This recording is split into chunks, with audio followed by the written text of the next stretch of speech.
តាមបណ្ដោយច្រាំងទន្លេមេគង្គនៅក្នុងសង្កាត់បឹងកក់ខេត្តកំពង់ចាមត្រូវបានខូចខាតជាថ្មីទៀតក្រោយជួសជុលអស់3លើកផ្លូវមួយខ្សែស្របតាមច្រាំងទន្លេនៅក្នុងសង្កាត់បឹងកក់ក្រុងកំពង់ចាមបានចាប់ផ្ដើមខូចខាតជាអន្លើម្ដងទៀតដោយកន្លែងខ្លះត្រូវបាក់ស្រុតក្រោយពីផ្លូវមួយនេះត្រូវបានគេជួសជុលអស់ចំនួន3លើករួចមកហើយតាមប្រជាពលរដ្ឋដែលមានផ្ទះនៅជិតទីនោះបានឲ្យដឹងថាច្រាំងទន្លេ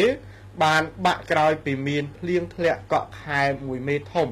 ដែលគិតមកដល់ពេលនេះមានរយៈពេលជាង1ខែហើយតែពួកគាត់មិនទាន់ឃើញមានស្ថាប័នណា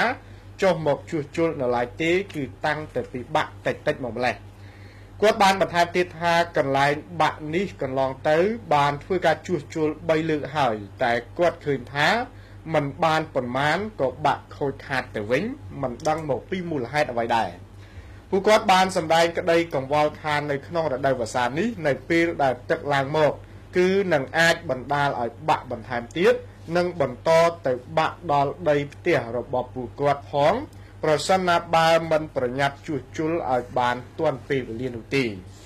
ចំពោះករណីនេះលោកច័ន្ទផលលីអភិបាលក្រុងកំពង់ចាមបានឲ្យដឹងថារូបលោកកំពុងតែចាត់កម្លាំងឲ្យពន្លឿនលើកិច្ចការងារនេះហើយដើម្បីជួសជុលសំណង់មួយនេះ